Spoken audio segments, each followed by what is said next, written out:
And thank you for being here tonight. We're going to gather a few people from the film and a Q&A. I'll ask them some questions. You can ask them some questions. But in true Wax Trax fashion, no one's here right now. So, well, we'll start with me. My name's Larry Crandis. You may recognize me from my role as Larry Crandis in Industrial Accident. I was up for the part of Joe Shanahan, but they went a different way. Let's bring out the woman who made this film, Julia Nash.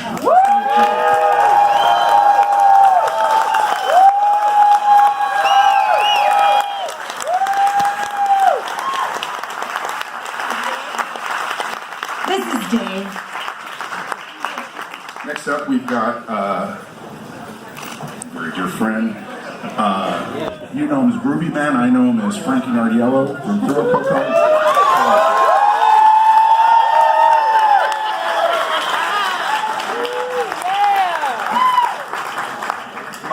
And some of you have heard of a band called the Blackouts. And you might have heard of Ministry. There's Acid Horse, there's Palehead, there's PTP, there is, of course, yes, I'm getting there, right into gold, Paul Barker.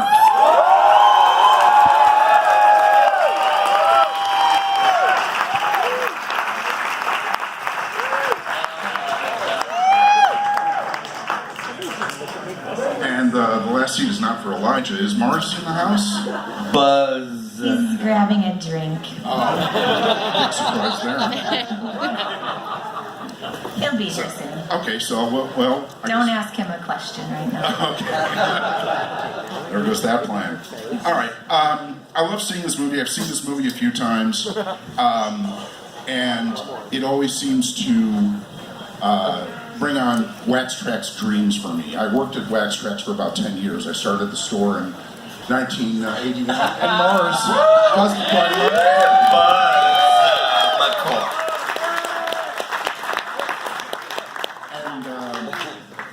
It was a huge part of my life in making me the man I am today. And I occasionally have these dreams that I'm back at Wax Trax and the store's open again.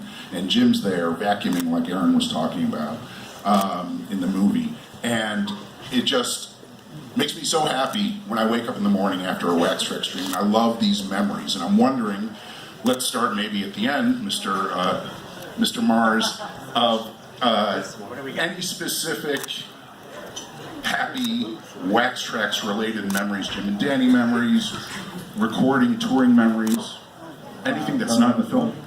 Did I unplug it? I don't know. My happiest memories was going downstairs every morning, because I lived upstairs from Wax Trax, and I worked in the warehouse, and I'd go downstairs, and Jim would be vacuuming. And we used to have Jim vacuumed every morning.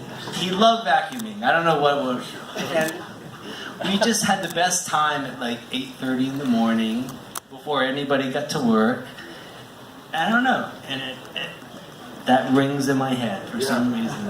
He also liked cleaning the lint filter out of the dryer. I don't know about that. I know the vacuuming, and I vacuum a lot now, I think, just because of that. You all suck. Oh, wait, sorry. Well, we know your floor's dirty. You're anti-vacuumer, right? Whitney Houston was a vacuumer. And I vacuumed many times, and Jim loved that I was there vacuuming. Until the rat came up from the toilet. True story, yeah. Rats at the store. Paul, you have any vivid memory that is your happy one? So Jim and Danny had a tank, a fish tank with piranhas in it. Super hilarious, yes. Feeding time was always a blast. They had a beautiful apartment. I mean, aside from the one that was talked about in the movie, they had a very nice apartment around the corner from the store itself, and they were very generous. And as you know, Bauhaus, as those guys related, people were welcome. You know, bands were welcome to come through and stay and whatever. Yeah. So things relating specifically to them in their in their personal environment was super fun, and I was very privileged to be able to do that. So yeah, I love it. Frank? Oh, I don't know. I've been in and out the windows of their apartments, climbing in, knocking screens out, and they were like my parents. I would live in London, and then I flew back home, and they were like, stay with us, and I'd stay with them, and they always looked out for me and spoiled me rotten with their love. You want to follow that up?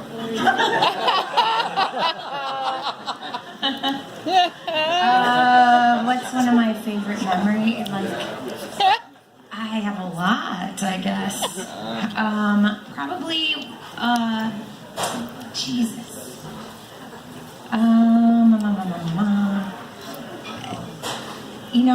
There wasn't a day that didn't go by without laughing at someone else's expense. My dad was super sarcastic, had an incredible sense of humor. I think we all share that here. And those were probably some of my favorite memories. The fact that he went into this lesbian bar, the Swan Club, and got thrown out. He went in there to get me a t-shirt, basically. And they threw him out. Those memories, when you're 13 and your dad goes into a lesbian bar. Did you talk about the baton? No. That's another movie. Speaking of movie, what didn't make it in the movie? I know there's that extra disc that comes with the DVD and the Blu-ray on sale in the lobby at a very reasonable price. What anything come to mind that you had to cut, unfortunately, for time or content? A ton of shit.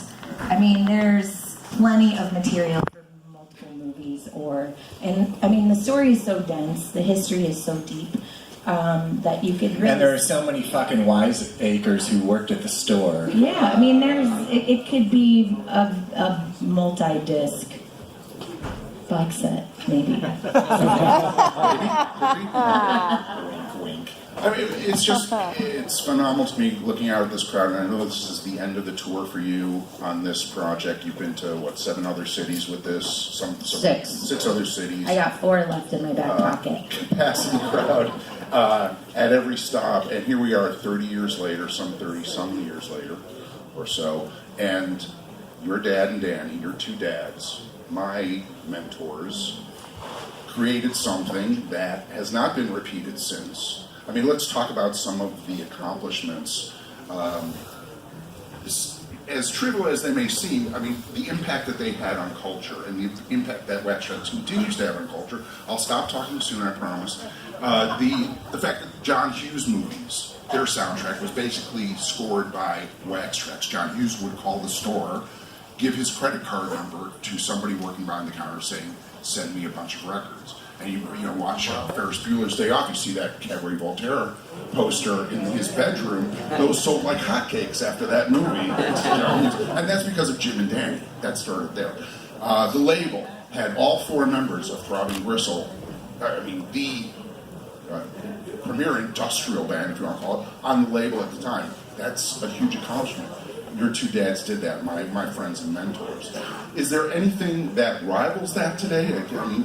Or am I missing any other accomplishments? Anything comes to mind with any of my friends up here? Okay. All right.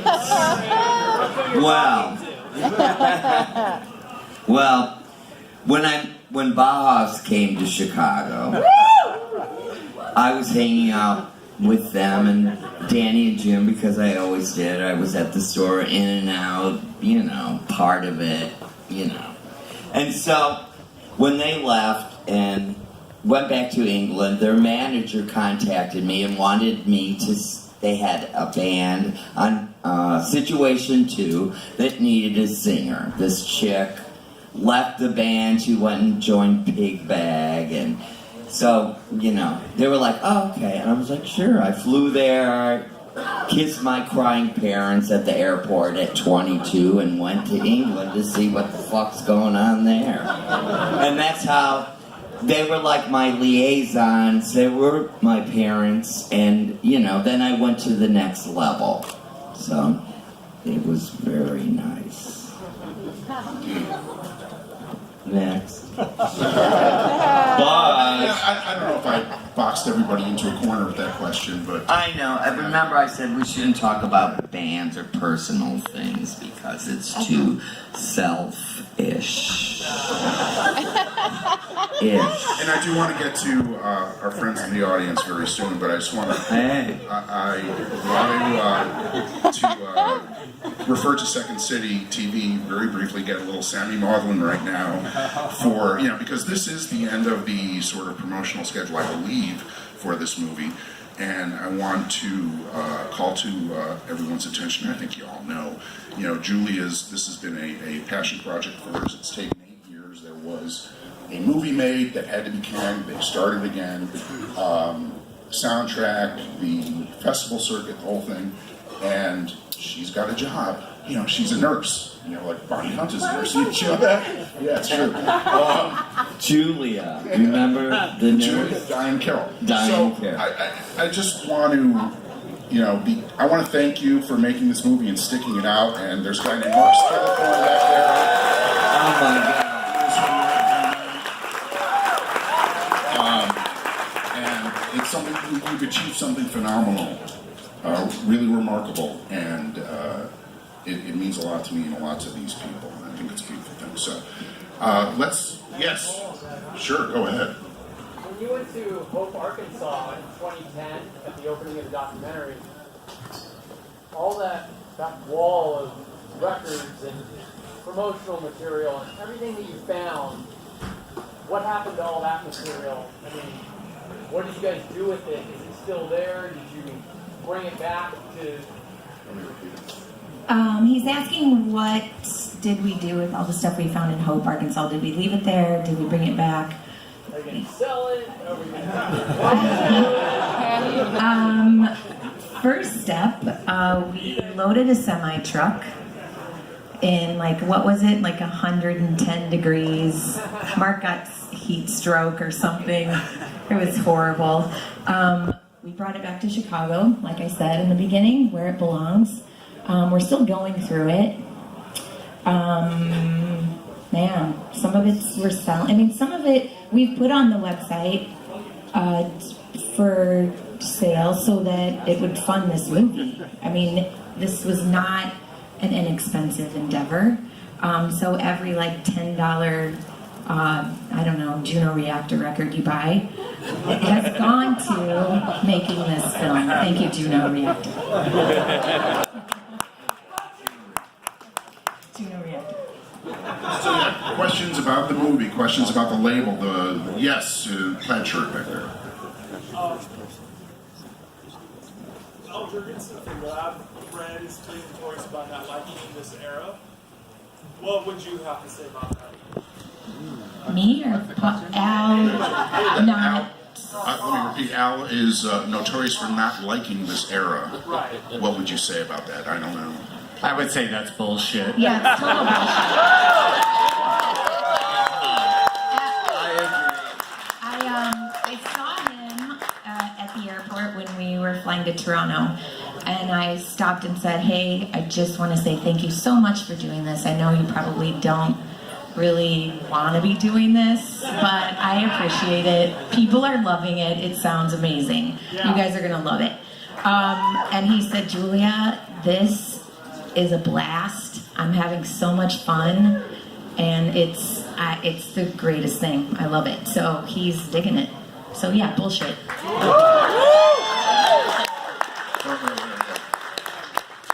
I just want to say that the first time I met Marston, the Blackouts were living in Boston, and Marston had a band, 00, and we loved that band. And then we being Al and I and Bill Rieflin, we needed somebody to cover my brother Roland's spot in the band. We were going to play some shows, and we contacted Marston, so I've known Marston for fucking ever. And I love it. It's so awesome. And the other thing I want to say is that we're not going to fucking talk for Al. If he wants to say something, you know, that would be fantastic. Question from the front row. Sorry, I spoke for him. Standing in line, waiting all day, all night to get the album, to get the tickets to come here. Growing up in the early 90s, you guys were catalysts for us, me to go to film school, to do the things I wanted to do. Your music inspired me, especially Drill Kill Cold. Standing in line, though, I've noticed that there was a lot of younger generation of people who really love your music. My wife called me the old fart that stood in line all night. But I turned around and I said, you know, there's a bunch of 18-year-olds and 19-year-olds and 20-something-year-olds waiting in line for this album. Being a catalyst, can you see Wax Trax doing something new, something different, to bring back the community of music that the Nash has left behind? Because that's what we're missing. And it's not there. It's not. Hollywood's gone. Music's gone. It's all disappeared. No, it hasn't. No. Because this is clear Yeah, it that has. it's still, that music resonates today, and I am not going to solicit for new bands. I'm not my dad. That was Jim and Danny, just like Marston so poignantly stated. That was them and their spirit. That's not me. I did this movie for you guys, and I wanted you to know who it was that inspired you, or it was a catalyst for you.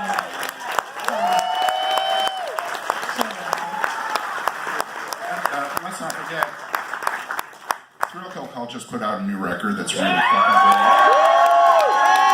And they're going on tour in May. I think Let the Gold put out a record not too long ago. It's pretty fucking awesome.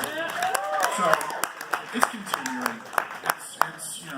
It's not the same, but it's different, but it's there. Led into Gold, still recording. A lot of us are still, we never stopped, you know.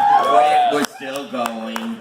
We never, you know, we don't have to pay our mortgages. We're like, we exist, and we haven't stopped. You know, it's not all about reunion tours anymore. We just kept going, you know. No new Popular History Science records, though, sadly. Yes? I got you.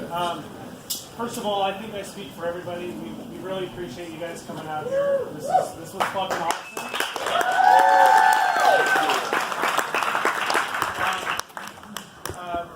Two things. Number one, Paul. Davey Drones says hello. He's a friend of mine. He told me to Okay, very good. Yes, very personal and one-dimensional. Okay, thank you.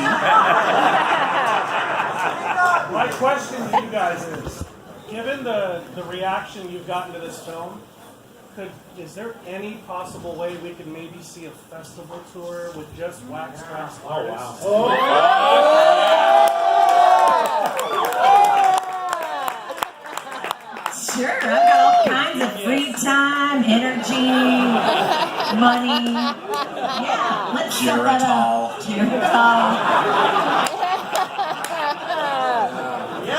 I'm willing to help. As am I. Walkers and umbrellas.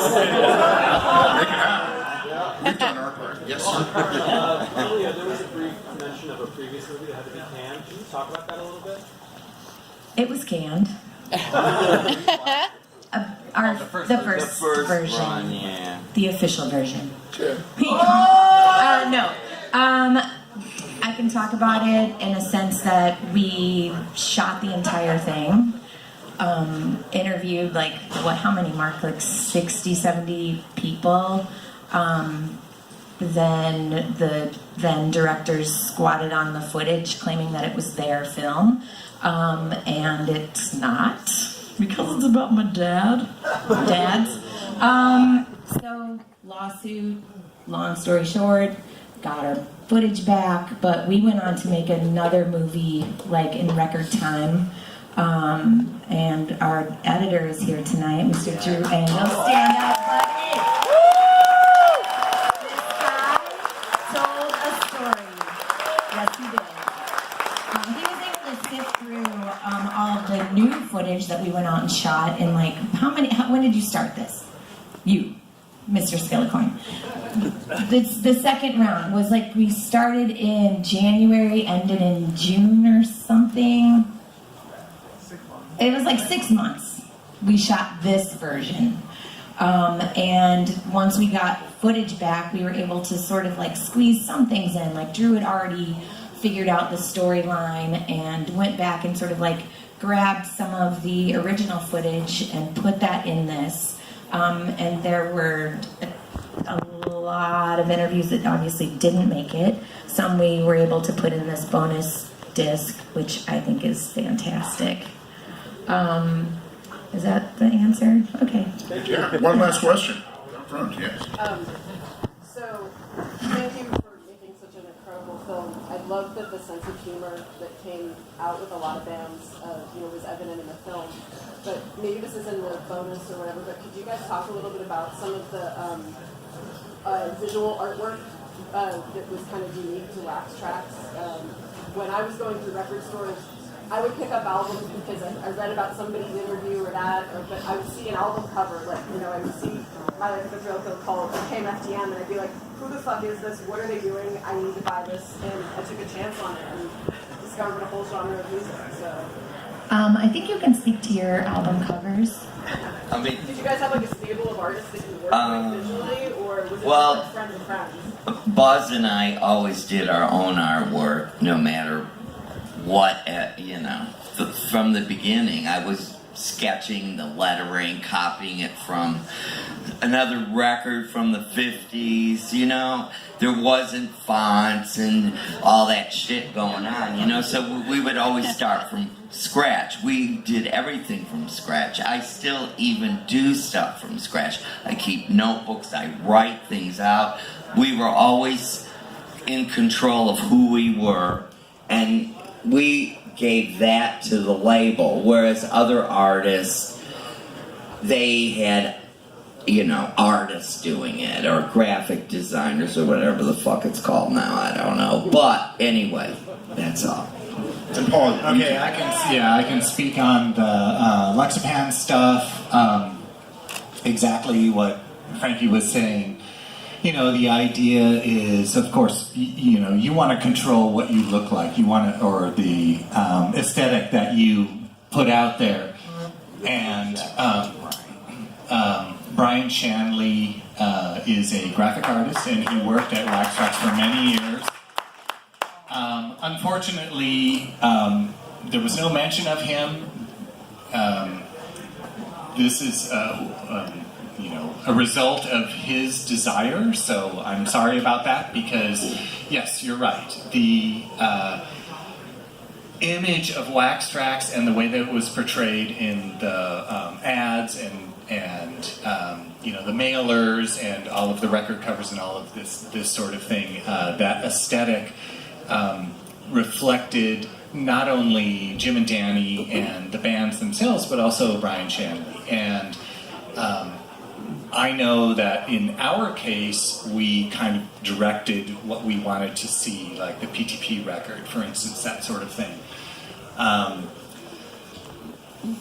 I don't know. I mean, it's whatever. It's, as punk rockers at heart, you want to be in control of everything, from the recording to the mixing to the imagery,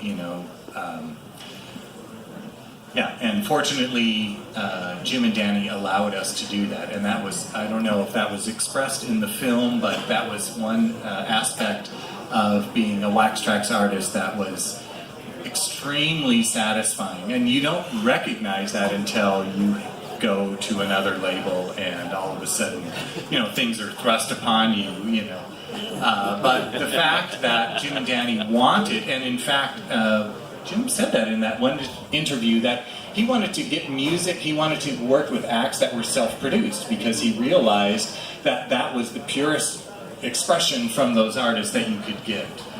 So, yeah, thanks. Nice question. He allowed us to break the rules. And I can just to add to that, and you worked at the label, so you also know. I mean, my dad had a great eye, and was very much in. He loved art. He loved culture. He had a certain aesthetic that he wanted for the label. He gave the artist that freedom, but he also had ideas and created a lot of those covers himself. Yeah. And then said, "Here, Brian Shanley, this is what I want to do." He was So they worked hand in hand in a lot of that. True.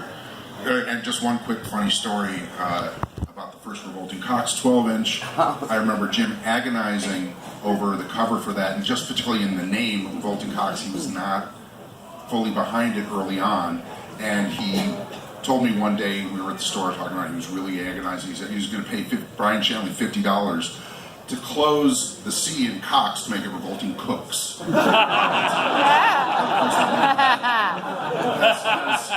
That's Jim's sense of humor. So I think I'm glad he didn't have any money that day.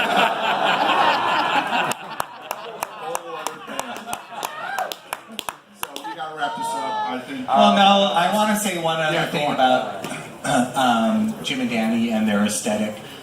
Those motherfuckers brought Leibach to Chicago, and they supplied all of the antlers and shit. And when Leibach played at Park West, thank you, Huge disco Park West, ball. it was Remember hilarious. that? Like Leibach and a giant disco ball. Do you remember that? Yeah, they weren't happy about that.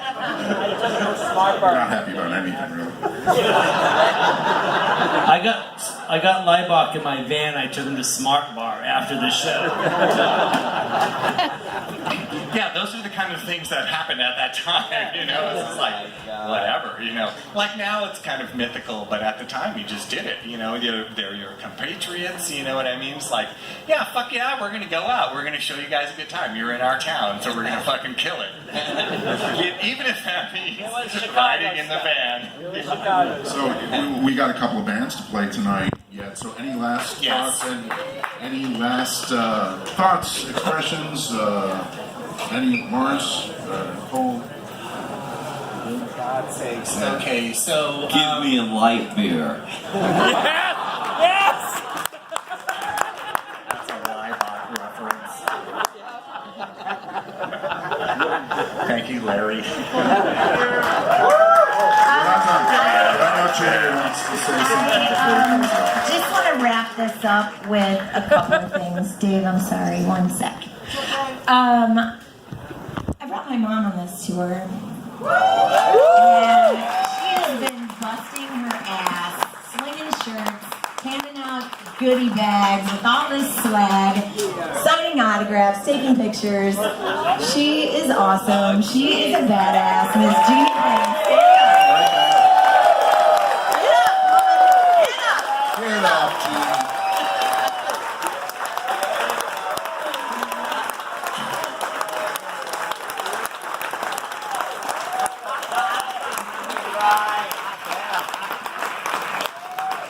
She understood my dad's sense of humor.